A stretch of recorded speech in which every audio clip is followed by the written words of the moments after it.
ತುಂಬಾ ಜನ ತುಂಬಾ ಸರಿ ಈ ಒಂದು ರಿಕ್ವೆಸ್ಟ್ ನ ಮಾಡಿದ್ದೀರಾ. ಅದೇನಂದ್ರೆ ನಾವು ಹೇಗೆ ನಮ್ಮ ಕ್ರೆಡಿಟ್ ಕಾರ್ಡ್ ನಲ್ಲಿರುವ ಅಮೌಂಟ್ ನ ನಮ್ಮ ಬ್ಯಾಂಕ್ ಅಕೌಂಟ್ ಗೆ ಟ್ರಾನ್ಸ್ಫರ್ ಮಾಡಬೇಕು ಅಂತ. ನೋಡಿ, ಈ ಪ್ರೋಸೆಸ್ ಮಾಡಕ್ಕೆ ಪ್ಲೇ ಸ್ಟೋರ್ ಅಲ್ಲಿ ನಿಮ್ಗೆ ತುಂಬಾ ಅಪ್ಲಿಕೇಶನ್ ಸಿಗುತ್ತೆ. ಬಟ್ ಇಲ್ಲಿ ಪ್ರಾಬ್ಲಮ್ ಏನಪ್ಪಾ ಅಂದ್ರೆ ಅದರಲ್ಲಿ ಮೆಜಾರಿಟಿ ಅಪ್ಲಿಕೇಶನ್ ವರ್ಕ್ ಆಗಲ್ಲ.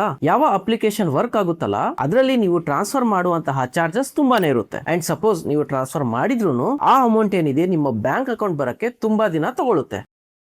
ಸೊ ಒಂದ್ ಕೆಲಸ ಮಾಡಕ್ ಹೋಗಿ ಇನ್ನೊಂದ್ ಕೆಲಸ ಆಗ್ಬಿಡುತ್ತೆ. ಸೊ ಅದಕ್ಕೆ ಆ ಕಿರಿಕಿರಿನೇ ಬೇಡ. ಇವತ್ತು ನಿಮ್ಗೆ ಈ ಒಂದು ವಿಡಿಯೋದಲ್ಲಿ ಒಂದು ಅಪ್ಲಿಕೇಶನ್ ಬಗ್ಗೆ ಹೇಳ್ಕೊಡ್ತೀನಿ. ಈ ಒಂದು ಅಪ್ಲಿಕೇಶನ್ ಯೂಸ್ ಮಾಡೋದ್ರಿಂದ ಥಟ್ ಅಂತ ನಿಮ್ಮ ಕ್ರೆಡಿಟ್ ಕಾರ್ಡ್ ನಲ್ಲಿರುವಂತಹ ಅಮೌಂಟ್ ಏನಿದೆ ನಿಮ್ಮ ಬ್ಯಾಂಕ್ ಅಕೌಂಟ್ ಗೆ ಬರುತ್ತೆ. ಅಂಡ್ ಇದರಲ್ಲಿ ನಿಮ್ಗೆ ಯಾವುದೇ ರೀತಿಯ ಟ್ರಾನ್ಸ್ಫರ್ ಚಾರ್ಜಸ್ ಕೂಡ ಬೀಳಲ್ಲ. ಸೊ ಆ ಅಪ್ಲಿಕೇಶನ್ ಯಾವುದು, ಆ ಅಪ್ಲಿಕೇಶನ್ ನ ಹೇಗೆ ನೀವು ಯೂಸ್ ಮಾಡಬೇಕು, ಒನ್ ಬೈ ಒನ್ ಪ್ರೋಸೆಸ್ ನ ನಾನು ನನ್ನ ಮೊಬೈಲ್ ಸ್ಕ್ರೀನ್ ರೆಕಾರ್ಡಿಂಗ್ ಮುಖಾಂತರ ನಿಮ್ಗೆ ತಿಳಿಸ್ಕೊಡ್ತೀನಿ. ಸೊ ವಿಡಿಯೋನ ಎಲ್ಲೂ ಸ್ಕಿಪ್ ಮಾಡದೆ ಕೊನೆ ತನಕ ನೋಡಿ. ಯಾಕಂದ್ರೆ ಒಂದ್ ಸ್ಟೆಪ್ ಮಿಸ್ ಆದ್ರೂ ಮುಂದೆ ಸ್ಟೆಪ್ಸ್ ನ ಫಾಲೋ ಮಾಡಕ್ಕೆ ತುಂಬಾ ಕಷ್ಟ ಆಗುತ್ತೆ. ಸೊ ಇದು ಫೈನಾನ್ಸ್ ರಿಲೇಟೆಡ್ ಕೆಲಸ ಇರೋದ್ರಿಂದ ಎಲ್ಲಾ ಸ್ಟೆಪ್ ನ ಕರೆಕ್ಟ್ ಆಗಿ ಫಾಲೋ ಮಾಡಿ. ಸೊ ಈ ಒಂದು ಅಪ್ಲಿಕೇಶನ್ ಏನಿದೆ ನಿಮ್ಗೆ ಪ್ಲೇ ಸ್ಟೋರ್ ಅಲ್ಲಿ ಈಸಿಯಾಗಿ ಸಿಗುತ್ತೆ. ಸೊ ನಿಮ್ಗೆ ಇನ್ನು ಈಸಿ ಆಗ್ಲಿ ಅಂತ ನಾನು ವಿಡಿಯೋ ಡಿಸ್ಕ್ರಿಪ್ಷನ್ ಅಲ್ಲಿ ಇದರ ಲಿಂಕ್ ನ ಕೊಟ್ಟಿರ್ತೀನಿ. ಲಿಂಕ್ ನ ಕ್ಲಿಕ್ ಮಾಡಿದ್ಮೇಲೆ ಈ ರೀತಿಯ ಅಪ್ಲಿಕೇಶನ್ ನಿಮ್ಗೆ ಕಾಣುತ್ತೆ. ಇದರ ಹೆಸರು ಬಂದು ಗೋ ಪೈಸಾ ಅಂತ. ಸೊ ಇದೊಂದು ಟ್ರಸ್ಟೆಡ್ ಬ್ರ್ಯಾಂಡ್ ಇರೋದ್ರಿಂದ ಇದರಲ್ಲಿ ಈಸಿಯಾಗಿ ನೀವು ಹಣನ ಟ್ರಾನ್ಸ್ಫರ್ ಮಾಡಬಹುದು. ಯಾವುದೇ ರೀತಿಯ ತೊಂದರೆ ಇದರಲ್ಲಿ ನಿಮ್ಗೆ ಆಗಲ್ಲ. ಆಪ್ ನ ಇನ್ಸ್ಟಾಲ್ ಮಾಡಿ ಅದನ್ನ ಓಪನ್ ಮಾಡಿ ಈ ರೀತಿಯ ಇಂಟರ್ಫೇಸ್ ನಿಮ್ಗೆ ನೋಡ್ಲಿಕ್ಕೆ ಸಿಗುತ್ತೆ. ಇಲ್ಲಿ ಗ್ರ್ಯಾಬ್ ಆಫರ್ ಇದೆ ಅಲ್ಲ, ಅದ್ರ ಮೇಲೆ ಕ್ಲಿಕ್ ಮಾಡಿ. ನಂತರ ಕಂಟಿನ್ಯೂ ವಿತ್ ಗೂಗಲ್ ಕೊಟ್ಟು ನಿಮ್ಮ ಜಿಮೇಲ್ ಐಡಿ ಹಾಕಿ ಲಾಗಿನ್ ಆಗಿ. ಲಾಗಿನ್ ಆದ ನಂತರ ಇಲ್ಲಿ ಮೇಲ್ಗಡೆ ನೋಡಿ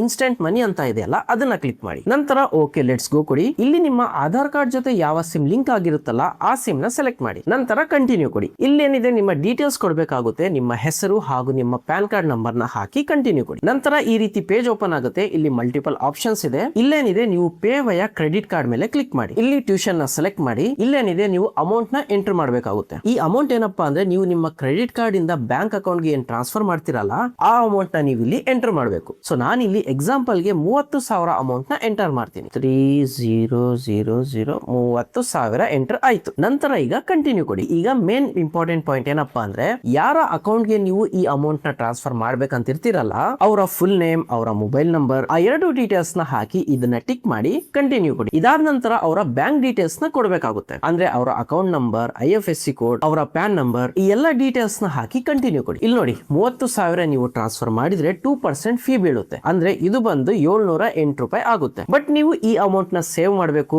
ಯಾವುದೇ ರೀತಿಯ ಚಾರ್ಜಸ್ ಕಟ್ಟೋದು ಬೇಡ ಅಂದ್ರೆ ಅದಕ್ಕೂ ಕೂಡ ಸೊಲ್ಯೂಷನ್ ಇದೆ. ಅದಕ್ಕೆ ನೀವು ನನ್ನ ಕೂಪನ್ ನ ಅಪ್ಲೈ ಮಾಡಬೇಕಾಗುತ್ತೆ. ಇಲ್ಲಿ ನೋಡಿ ಅಪ್ಲೈ ಕೂಪನ್ ಅಂತ ಆಪ್ಷನ್ ಇದೆಯಲ್ಲ ಅದ್ರ ಮೇಲೆ ಕ್ಲಿಕ್ ಮಾಡಿ. ಇಲ್ಲಿ ಕೂಪನ್ ಕೋಡ್ ಬಂದು GP4. ಈ ಕೂಪನ್ ಕೋಡ್ ನ ಹಾಕಿ ಅಪ್ಲೈ ಕೊಡಿ. ಸೊ ಇಲ್ಲಿ ನೋಡಿ ಇನ್ಸ್ಟೆಂಟ್ ಆಗಿ 50% ಡಿಸ್ಕೌಂಟ್ ಸಿಕ್ತು. ಜೊತೆಗೆ ಇಲ್ಲಿ ನಿಮ್ಗೆ ಕ್ಯಾಶ್ ಬ್ಯಾಕ್ ಕೂಡ ಬರುತ್ತೆ. ಸೊ ಈಗ ಇಲ್ಲಿ 708 ರೂಪಾಯಿ ಏನ್ ಮೊದ್ಲಿಗೆ ತೋರಿಸ್ತಿತ್ತಲ್ಲ ಅದು ಬಂದು 354 ರೂಪಾಯಿ ಆಗಿದೆ. ಸೊ ಇಲ್ಲೂ ಕೂಡ ಡಿಸ್ಕೌಂಟ್ ಬಂತು. ಜೊತೆಗೆ ಒಮ್ಮೆ ನಿಮ್ಮ ಕಂಪ್ಲೀಟ್ ಹಣ ಟ್ರಾನ್ಸ್ಫರ್ ಆದ್ಮೇಲೆ ಆ ಕ್ಯಾಶ್ ಬ್ಯಾಕ್ ಏನಿದೆ ಅಲ್ಲ ಅದು ಸಹ ನಿಮ್ಗೆ ಸಿಗುತ್ತೆ. ಸೊ ಟೋಟಲ್ ಆಗಿ ನೋಡಕ್ ಹೋದ್ರೆ ನಿಮ್ಗೆ ಯಾವುದೇ ರೀತಿಯ ಚಾರ್ಜಸ್ ಇಲ್ಲಿ ಬೀಳ್ತಾ ಇಲ್ಲ. ಸೊ ಈಗ ನೋಡಿ 30,354 ರೂಪಾಯಿ ತೋರಿಸ್ತಾ ಇದೆ. ಈಗ ನೆಕ್ಸ್ಟ್ ಪ್ರೊಸೆಸ್ ನ ಮಾಡೋಣ. ಇದಾದ್ಮೇಲೆ ಈಗ ಪ್ರೊಸೀಡ್ ಟು ಪೇ ಅಂತ ಕ್ಲಿಕ್ ಮಾಡಿ. ಇಲ್ಲಿ ನೀವು ನಿಮ್ಮ ಮೊಬೈಲ್ ನಂಬರ್ ನ ಕೊಡಬೇಕಾಗುತ್ತೆ. ನಂತರ ಕಂಟಿನ್ಯೂ ಕೊಡಿ. ನಂತರ ಇಲ್ಲಿ ನೀವು ಯಾವ ಕಾರ್ಡ್ ನ ಯೂಸ್ ಮಾಡ್ತಿರಲ್ಲ ಆ ಡೀಟೇಲ್ಸ್ ನ ಹಾಕ್ಬೇಕು. ಆ ಎಲ್ಲಾ ಡೀಟೇಲ್ಸ್ ಹಾಕಿದ್ಮೇಲೆ ಮತ್ತೆ ಕಂಟಿನ್ಯೂ ಕೊಡಿ. ನೆಕ್ಸ್ಟ್ ಏನಿದೆ ನಿಮ್ಮ ಬ್ಯಾಂಕ್ ಇಂದ ಒಂದು ಫೈನಲ್ OTP ನಿಮ್ಮ ಮೊಬೈಲ್ ಗೆ ಬರುತ್ತೆ. ಅದನ್ನ ಕರೆಕ್ಟ್ ಆಗಿ ಇಲ್ಲಿ ವೆರಿಫೈ ಮಾಡಿ ಸಬ್ಮಿಟ್ ಕೊಡಿ. ಇಲ್ಲಿ ನೋಡಿ 30,000 ಅಮೌಂಟ್ ಏನಿದೆ ಅಲ್ಲ ನಿಮ್ಮ